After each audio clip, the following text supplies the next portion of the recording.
pretty much every mission in Starship Troopers you start with a radio base, which is kind of your base of operations. Here Edmond has been, shall we say, dropped into a hot zone, so he's very quickly calling down new troops to help secure his immediate surroundings. He's using his combat engineers to put down turrets to basically secure his base. If you can look at the mini-map in the bottom left, you see he holds a very small amount of terrain, and there's a lot of red with lots of big numbers on it, which indicate lots of bug hives with lots of bugs in them. Yes. Let's talk about these days. You can only build some specific buildings in specific slots. Yes, so each of you, to encourage collection of the bases around the map, the Federation wisely only kind of built so many building slots in each base. So specialization forward a bit to try and get forward and secure an outlying area. Oh, that's a bug layer. Yes, those are kind of environmental obstacles. They're to kind of little bug hives that you can try and blow with grenades, but they'll keep spitting out bugs until you close them, but they're not the main bug hives.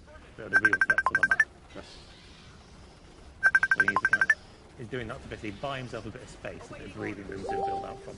But his main problem is that his southeast corridor is open. So that's why he's building his turrets back there, back in the base. So, you know, one of the things I really love about this game is how it always keeps the pressure on the player. There's never a dull moment in Starship Troopers. No, if you stop, the bugs tend to keep coming. Yes. There's never enough bugs, really. There's also quite a lot of your guys. So how do you get reinforcements? So reinforcements are called from orbit. The fleet are up there with lots of ready, eager citizens willing to do their duty, do their part. But you need supplies and war support in order to pull them down. So on the bottom UI there, you can see there's kind of 5 elements. There's the battle tier, which is kind of how far the battle has progressed and whether your Federation commanders believe it's a serious enough battle to get attention for. He has his deployment slots he's got available, dropships available, and then supply and war support. Supply is kind of like your soft cap, which people know from other RTSs. It's kind of how many basic bodies you can get out, whereas war support is for the kind of more sophisticated things like buildings and also some of the more advanced Federation units. Okay. I think this is a good moment to talk about terrain elevation. As you can see, Edmond just placed some troopers on an elevated terrain. What's the advantage of that? So first of all, line of sight. If you're up there, you can see what's coming. I think on this map, there's some fun bits later on where you're trying to approach upper slope, and bugs are on there, but you can't see them. And he has obviously heard our inspirational talks and is really pushing for it. So the bug hive is just cleared. It's kind of like the main bug structure in our game, where bugs come from, where bug attack waves come from, where bug defensive structures are built. So he's now captured a new base here and putting down a kind of a comms base, which will allow him to summon the fleet liaison. There we go. We've not done this before. Also, he's put down a couple of rocket troopers because there was a rocket depot attached to that base. Yes. So he's now got a bit of a nice defensive line there on top of that, wall. But you also have seen a new threat appeared, which is tankers and plasma bugs. Yes. So tankers are basically, the bugs have noticed him. They are mildly annoyed. So they will now start spawning tanker bugs and attack waves. Oh, here's like one. This guy here, yes. Which unfortunately is going to cause his Mark II troopers a few issues. They appear to be melting. I love that they're animation. Melting, Edmond. They're melting. Do something. No, that's fine. I really love the animation, and I'm glad that we showed that on screen. Also, new threat, hopper bugs as well. Yes. Oh, by the way, I don't think we have shown plasma bugs before, so that's new as well. Yes, so plasma bugs are the ones you've recognized from the movies, but in this one, they're not just shooting at orbit, they're shooting at you. Makes sense. So on the minimap, you see the kind of big blue zones. That's kind of the plasma bug range of fire on this map. If you get in there, they will start dropping big, high explosive globs of plasma on you, just to keep you on your toes. Yes. That kind of thing. So Edmond's doing all right here. He's pushing forward. He's got enough supplies there. Well done, Edmond. Another layer. So he's chosen not to go with a radio operator, so he can't summon reinforcements in the field. Otherwise, he'll be able to get some new bodies down to replenish those guys who've been killed. Yes. But also, the fleet liaison officer, not only does she have that ability, she can also call down attack strikes, which are wonderfully devastating. Oh, the poor bugs. Yeah, as you remember in the movie, there was quite a big rivalry between the mobile infantry and the fleet. Yes. So the fleet liaison is there to represent that rivalry. Yes. As in, normally the mobile infantry wouldn't have any kind of The- support from the air. Yeah, the fleet aren't particularly bothered about your boots on the ground. They're worried about the planes in the air. But the fleet liaison kind of acts as a key link between the two. And here she is. Nice. Hello there. There we go. Yes, she is unfortunately owned with one Marita pistol. So it's probably best to keep her guarded. Well, I do hope that we're going to see some tuck strikes. No, I think that zone over there kind of needs, Oh, as here's we the were upper saying, box. he's currently attacking uphill, which is occasionally an issue. Yeah. As you see, the attack strike has rather failed before. No, Oh, here's here's a plasma bug. Hello, plasma bug. Very nice. So it takes a long time for them to recharge, but when they do, it tends to get quite messy. And the hive he's trying to attack you is quite a big one as well. So not only are there bugs, like the chariot bugs there, who are trying to defend the plasma bug. Oh, and it's a also- tuck strike. Yes, incoming. Go on, Mom, drop the hammer. There we go. There we go. Boom. Now the thing is, plasma bugs have quite a lot of armor. So he's done a wonderful job there of clearing out the bugs that are guarding the plasma bug. But he'll need to get his rocket troopers in there to finish the deal. Like that. Nice. But she probably needs to get out of there. Come on, Lily, run! There we That go. was a close one. That was a close one. So he's doing some high action. He's got some good height. There we Oh, go. there it One plus one goes. one Good plus work, one back Edmond. down. So there's two plasma bugs on this map. Hoppers. Yeah, so he needs to go and deal with that. But as you were saying earlier, Alberto, certainly at this stage of the game, Starship Troopers is generally about escalation. Yes. You get better, the bugs get better. You get more troops, the bugs get more troops. It all just keeps coming. There's very rarely a moment of peace. Things will escalate quickly. Peace is for the weak. So yeah, so he's now kind of pushing on this bug hive. It's quite a dangerous bug hive because the number you can see on the minimap with 4 indicates there's 4 sources of bugs. Is another tuck strike? Yes, good one, that's the one. That's Nice more one, like yeah, it. yeah, So yeah. warrior bugs, less of an armoured unit, and eat barrel bomb quite nicely. So he's coming in now. He's trying to get towards that hive centre, which is the centre of the hive. But this particular Oh hive yeah, has- one trooper just got dismembered. Oh, but he's got the shotguns out. That's fine, that's He's fine. got the shotguns out. That's good. Oh, that's probably not so good though. Yeah, I don't... So he's got to pull in some grenades and calling some. Oh, the Attacks fleet with- liaison just died. Oh dear, that's a shame. Yeah. And they've got some trouble. The hoppers that you can see flying around suppress your troops. They don't. Troops don't like getting hit by hoppers, so it takes a while for them to react and re-engage. So he's in. Oh, that's one unit gone. Ah, it's Bit of fine. pressure. They No, died he- in the service of the They Federation. did. They were noble They lives. did their nobly duty. lived. So he's got throughout some special rockets here. He's specialised his rocket troopers. I think in fire grenades there. He's pushing on. But however, as you said, they have died in service because they've pulled a lot of the teeth of the Yes. hive. They have pulled a lot of attention, so they're going to try a last-ditch raid of the hive. Oh, I don't think that went as well as it could have done. There's a few bugs to the left, but there's still one trooper left. You can save him, Edmond. Yeah, I don't think that... There's one guy. Come That's on. very close. Save him. Come on. You can do Come it. on, Edmund. Oh, I think he's going to do it as well, you know. I think he's going to do it. Oh, So close. rip that unit. So, a little announcement there. So, new next battle tier unlocked, which is quite exciting for our purposes. The battle tier next battle tier is battle tier 4.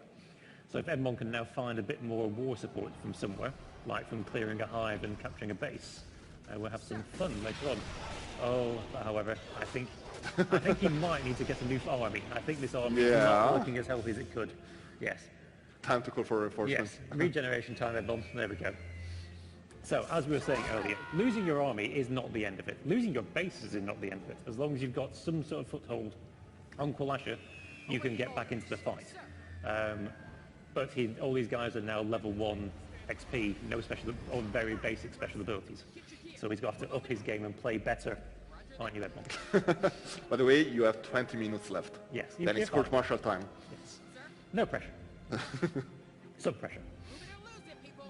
So you can see that he's able to call down quite a large force, but he only has 5 dropships available at any one time, so there's a bit of a... You can't summon an entire army. That dropship count will run out eventually. So there you go. I think this is looking a bit more like it, though. He's got what, that 2 Mark II, some rockets, some rifles, fleet liaison, and some engineers. I think this feels much more like a force. to me. So his combat engineers he's going to use on the flank. They can't shoot hoppers, but they're very good at close range. So they're very, very good for securing a flank or in a choke point. I think he needs to get some extra support up there. The other advantage of the Mark II troopers, which are the guys you see in the middle there, is they have underslung grenade launchers. So even if their line of sight is blocked, they can still contribute to the fight by lobbing some rifle grenades up the top. So here we go. This feels like a good one. So that you see there, it really feels great when yes. there are all those bots coming at you and just being shot and torn to pieces. It's amazing. So you can see, you saw that Edmond actually, rather than calling down the attack strike, he used the fleet liaison to drop a dropship beacon, which meant he could summon reinforcements from orbit, which has given him a chance now to basically take a few losses, but then resummon them back, keep them back in the fight.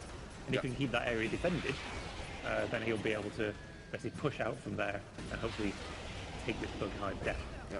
You know, just to explain something to those players who are a bit more familiar with RTS games, this game is really about micro. Oh yes, it's very much a micro game rather than a macro game.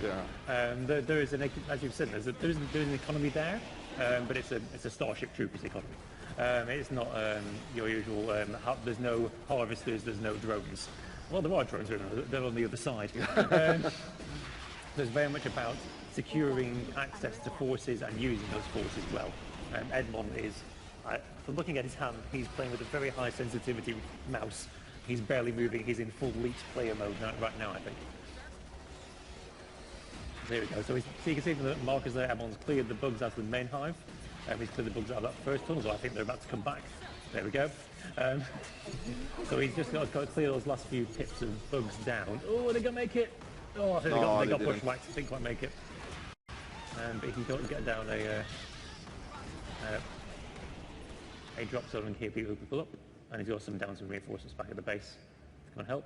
But looks like that hive's down, that hive's down, that hive's down. Clear it, go on, get those guys in there. Come on, boys and girls, you can do it. So they're going to go in there. The bugs basically have been drained of their strength and their fury to take you out. So now a quick push in, a few explosive charges, and the hive is gone. And importantly, the Federation respects this. So it gains two war support for that, which is very useful. Yeah, this is very good, but 50 minutes left. Yes, no pressure. All right, so now we are going to another base. Yeah, so what he did by taking that big bug hive now is he's bought himself a bit of space, a bit of breathing space around his main defensive lines. So what he's got to do is go and capture that other Federation outpost, which comes with more supplies attached, and also... hive growth. Oh, hive growth. Oh, that's unfortunate. They dislike you even more. Oh, and arachnid counterattacks. Oh dear, Edmond. The pressure just keeps growing. Well, I think he will need some new toys soon. Yes, he will. So what he's going to do now is, he's got more supplies and he's got a few more defences, but he's got that hive just to the left of where he is now that's kind of sat in behind his lines. So if I know Edmond, he's going to go and secure that space. So what he's actually doing here is he's using his dropships for a bit of strategic manoeuvre. So he's pulled those units back into orbit, which gives him a bit of supply back. But he needs to undo some HMG turrets to get the war support back, which will now let him call down the might of the Marauder. Nice. So this is what I was waiting for. Yes. So if everyone who's watched Starship Troopers 3 will recognise the M11 Babar Marauder. And whilst these guys are recognising that tankers are no joke, the Marauder is here with its Vulcan cannon and cross machine gun to basically make the bugs pay. So unfortunately, you see, it can move, it can fight, it can't shoot upwards, which is unfortunate. It's not very good at aerial bombardment, but that's what rifle troopers are for. Makes sense. Yes, so everyone's going to bring in the big guns now, literally. Yes. Yeah, I really love it. Yes, so he's going to secure this area from these bugs. These warriors are no threat at all to a Marauder. Wow, look at that! Look at those. You can shoot it any direction. Yes, it's amazing. So you see that hive has been pretty much shut down within seconds. Yeah, they're getting decimated. Oh, will he make that? Oh, that's going to be close. Yeah, he made it, I think. Oh. Yes, Edmond. Yes, nice. You're still alive. So now he's done what the Federation wanted, which is basically he's closing down hives.